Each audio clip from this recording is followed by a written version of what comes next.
Operation সিঁদুর এবং ভারতীয় জওয়ানদেরকে কুর্নিশ অভিনন্দন জানিয়ে পদযাত্রা। 140 কোটি ভারতবাসীকে সুরক্ষা দিয়ে নিরাপত্তার ঘেরাটোপে রেখেছেন ভারতীয় সেনাবাহিনী বা জওয়ানরা। এমনকি নিজেদের জীবন এবং পরিবারের কথাকে উপেক্ষা করে দিন রাত কাজ করে চলেছেন ভারত মায়ের বীর সন্তানরা।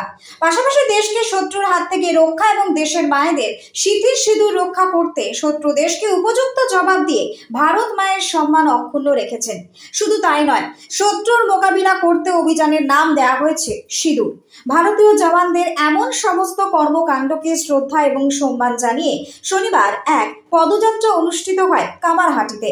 মূলত কামারহাটির বিধানসভার বিধায়ক মদন মিত্রর উদ্যোগে এই মিছিলে দক্ষিণেশ্বর স্কাইওয়াক থেকে কামারহাটি 5 মাথা মোড় পর্যন্ত সুসজ্জিত বর্ণাঢ্য শোভাযাত্রার মধ্যে দিয়ে বহু লোক কিন্তু মিলিত হন এবং বহু মানুষই অংশগ্রহণ করেছিলেন। বিভিন্ন স্তরের মানুষও এই মিছিলে অংশগ্রহণ করেন।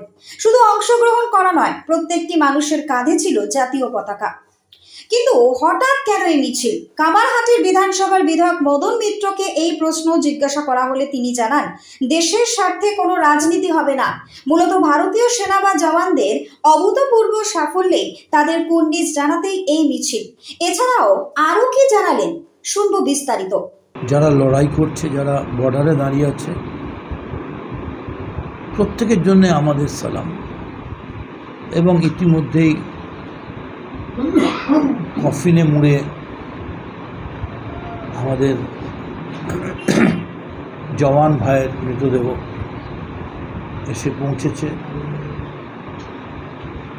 মুখ্যমন্ত্রী প্রতি মুহূর্তে যোগাযোগ রাখছেন জওয়ান পরিবারের সঙ্গে। এইটা থেকে একটা বোঝা গেল যে মমতা বন্দ্যোপাধ্যায় মানুষের সেন্টিমেন্টটা খুব ভালো, মানে খুব ভালো নাড়ি টিপে বুঝতে পারেন মানুষ কি চায়। আজকে আমরা ইজি একটা মিছিল করে আমাদের স্ট্রেংথ দেখাতে পারতাম, একটা মিছিল করে রাস্তা দখল করে, বা আরও বেশি কথা বলছি যে একটা 20,000 মিছিল নিয়ে 50,000 লোক নিয়ে একবার বিকাশ ভবনের সামনে রাউন্ড মেরে আসতে পারতাম। কারণ আজকে এই মিছিলটা সারা বাংলায় হচ্ছে, প্রত্যেকটা টাউনে, ওয়ার্ডে, অলিতে গলিতে, সব জায়গায়। কিন্তু সেই সব না করে, কোনো সংঘর্ষের কথা না বলে, একেবারে সরাসরি যুদ্ধক্ষেত্রে গিয়ে জওয়ানের পাশে দাঁড়ানোর কথা, এবং সারি পাশে রক্তদান শুরু হয়ে গেছে। কামারহাটি থেকে বলরাম বসুর রিপোর্ট, নিউজ বঙ্গ টাইম।